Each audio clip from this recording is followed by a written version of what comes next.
রহিম, উপস্থিত সবাই আসসালামু আলাইকুম। এমন একটা বিব্রতকর অবস্থায় আছি আসলে সত্যিকার অর্থে। আজকে যাওয়ার পর বুঝলাম যে জনগণ কি বলে। আমি কি অকাতকে সেটা বুঝে না। আমার সত্যিই লজ্জা লাগতেছিল। দেখেন ১ম থেকেই অকারের আচরণগুলি সন্দেহজনক ছিল। আমরা এটা মনে করছি ঠিক আছে। একটা সে তো আওয়ামী লীগ কর্তৃক নিয়োজিত। আত্মীয় একটু ভুল ত্রুটি হইতে পারে। বাট যখন রাষ্ট্রের দর্শনের সাথে দ্বিমত হয়ে যায়, জনগণের প্রত্যাশার সাথে যখন দ্বিমত হয়, তখন তো এটা আর ক্ষমা সুন্দরভাবে দেখা কায়দা নেই। দেখেন আমাদের সেনাবাহিনী প্রধান সাবেক ইকবাল করিম ভূঁইয়ার সম্বন্ধে অনেকের অনেক কিছু থাকতে পারে। আমার কাছে সেটা আমি উনাকে অন্যভাবে দেখি। আমি উনাকে অন্যভাবে সেভাবেই পড়ি। উনি একটা সুন্দর একটা ফেসবুকে একটা স্ট্যাটাস দিছেন। পরিষ্কার করে যে জিনিসটা আমাদের চাওয়া পাওয়া তাই বলছেন। তো কিছু অফিসারের জন্য তো সেনাবাহিনী ধ্বংস হইতে পারে না। আমি ইলিয়াস ভাই আপনাকে বলি, যে যেইভাবে বলুক, অকাত চাচ্ছে তার নিজের গুম খুনে জড়িত অফিসাররা উনি নিজে বিচার করবেন। আমার কথা হলো সেনাবাহিনীর কি সে ক্ষমতা আছে? অবশ্যই নাই। এই গুমের যে আইনটা সেটা ব্রিটিশ আমলের আইন। এটাকে আবার সুন্দর করে নতুন করে রাষ্ট্রীয় বাহিনী কোনো গুম করে নাই। ব্রিটিশ কোনো চিন্তা করে নাই। ব্রিটিশ এই আইনটা আনে নাই। আনছে গুম, হয়তো সন্ত্রাসী কার্যক্রমের জন্য গুম। তার দণ্ড ছিল ৭ বছর। কিন্তু সেনাবাহিনী না, এই সশস্ত্র বাহিনী বা শৃঙ্খলা বাহিনী, সরকারি বাহিনী গুম করে, এটা তো আসলে ব্রিটিশদের ভাবেও নাই। যাই হোক এখন সুন্দর একটা আইন হইছে। এখানে জেনারেল ওয়াকারের আপত্তি আছে। এখন সে আপত্তি থাকতে পারে। আমার কথা হলো আপনারাই তো হাসিনাকে ফ্যাসিস্ট বানাইছেন। এই সেনাপ্রধান যারা ছিলেন, মানে মেরুদণ্ডহীন সেনাবাহিনীর সেনাপ্রধান মূলত ডিজিএফআই, এনএসআই এরা কি অন্য বাহিনীর লোক ছিল? সেনাবাহিনীর লোক। যে যেভাবে ইনিয়ে বিনিয়ে বলুক কোনো কায়দা নাই। সেনাবাহিনীর প্রশ্রয়ে এই হাসিনা ফ্যাসিস্ট হইছে। এবং দেখেন এরপরে যে ৪ নম্বর কেউ থাকে সেটা হলো গিয়া আপনার IGP prison, Dhaka DMP commission. এই ৫ জনই মূলত হাসিনাকে ফ্যাসিস্ট বানাইছে। তাহলে এরা তো এই ফ্যাসিস্টের কোনো স্কোপ ছিল না। আপনারা তো কেউ বাধা দেন নাই তাকে। তাও আমি বাদ দিলাম। যখন আমি ২২ সালে আয়নাঘরের কথা বললাম ডিজিএফ এর ভিতরে আছেন। জেনারেল ওয়াকার সেনাবাহিনীর জেনারেল ছিলেন না? উনি কেন প্রতিবাদ করেন নাই? এতগুলি জেনারেল সব কটার জেলে পাঠানো উচিত। দণ্ড হওয়া উচিত। কেন তারা প্রতিবাদ করে নাই? কর্নেল হাসিন বলতেছে ঘটনা সত্য না মিথ্যা যাচাই করি। কেউ কি বলছেন? কেউ তো বলেন নাই। এখন দণ্ড আপনাকে উপভোগ করতে হবে। এত অনৈতিক কর্মকাণ্ড করছেন আপনারা। ভাবতে পারেন? আপনার হইলে আপনি কি করতেন? আপনার বাচ্চার কষ্ট, আপনার কষ্ট একবার চিন্তা করেন। এর চেয়েও জঘন্য কাজ আপনারা করছেন। এই হাসিনাকে বাঁচায় রাখার জন্য। আপনি সেই প্রেম এখনো বজায় রাখছেন। আমি মনে করব জেনারেল ওয়াকার সেই প্রেম ভারত প্রীতি এখনো বজায় রাখছেন। আমাদের জনগণ সেটা মানে না।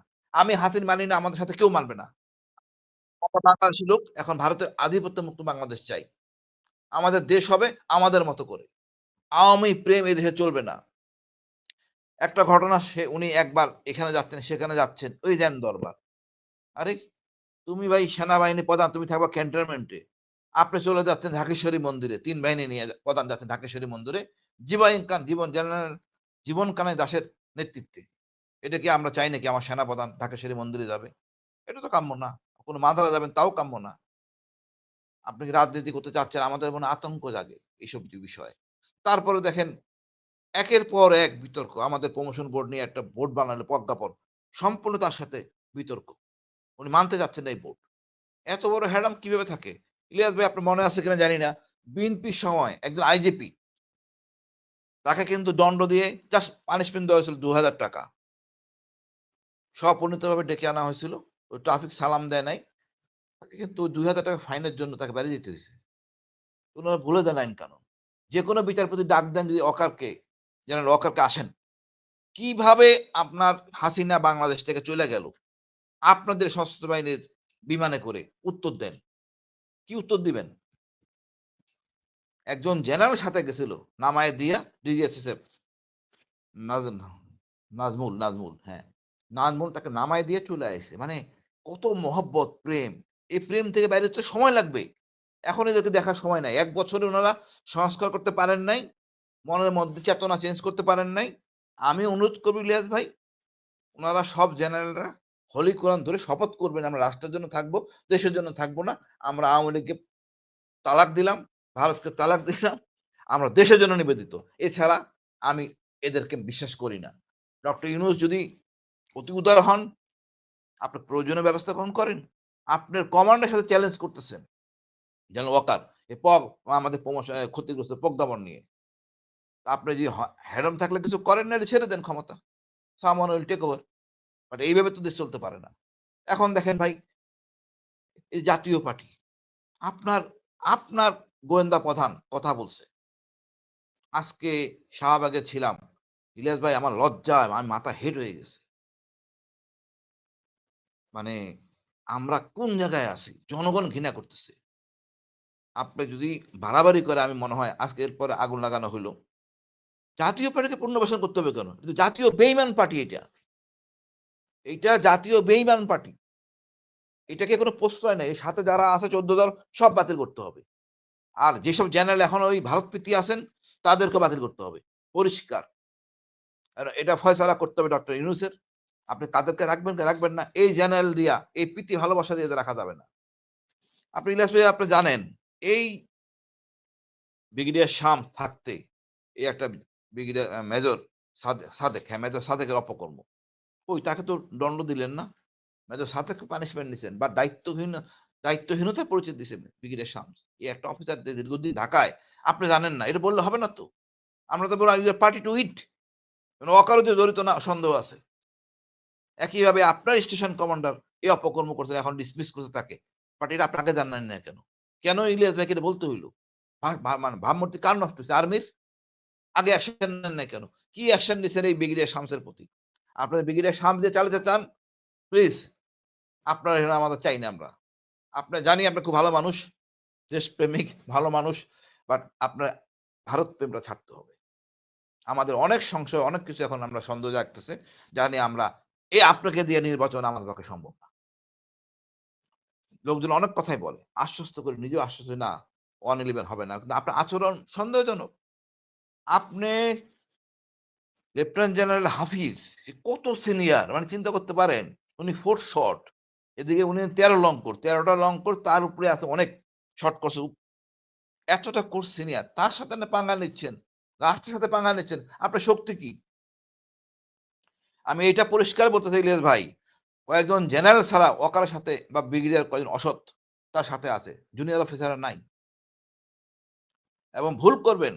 আপনাকে আমরা কৃতজ্ঞ দিছি, কৃতজ্ঞতা জানাই। আপনি বিপ্লবের সাথে ছিলেন। বাট আমরা মনে করাই দেই, ১৮ তারিখ সেনাবাহিনী ডিপ্লয় হইছে। এরপর তো গুলি কিন্তু ৩ তারিখ পর্যন্ত চালাইছেন। এই লোকগুলো দায়বদ্ধ আপনাদের জন্য অপরাধী। কিভাবে আপনার মাথার মধ্যে আসলো হাসিনাকে রক্ষা করার জন্য আপনারা হেলিকপ্টার ব্যবহার করবেন? হোক র্যাবের হেলিকপ্টার, ওটা আপনার অধীনস্থ। এভিয়েশন আর্মির আন্ডারে। মেজর জেনারেল বাকি ছিল ওখানে। কিভাবে আপনারা চিন্তা করলেন নিরীহ জনগণের গায়ে গুলি ছুড়বেন? কিভাবে চিন্তা করলেন এপিসি থেকে গুলি করা হবে? কেন আপনি ৭১ মাউন্টেন ব্রিগেড, ৭১ মেকানাইজড ব্রিগেডকে নিয়ে আসলেন যাত্রাবাড়ি এলাকায়? এই মানবতা নাই? আমরা তো আপনার মানবতা দেখাবো না। এখন সব ধরে টান দিব। আপনাকে কোনো ছাড় দেওয়া হবে না। আপনাকে অনেক সম্মান দেওয়া হইছে। বিপ্লবের অংশ হিসেবে নেওয়া হইছে। আমি এই কথা নিয়ে অনেকবার ইউনূসকে বলছি আমাদের বিপ্লবের অংশীদার হলো সেনাবাহিনী এবং গর্বের সেনাবাহিনী। বাট আপনার আচরণ দেখাচ্ছে যে আপনি ভারতপ্রেমী এবং অশান্তি সৃষ্টি করছেন আপনি। কেন? কেন আপনার এই নুরুল হক নূরকে মারতে গেলেন?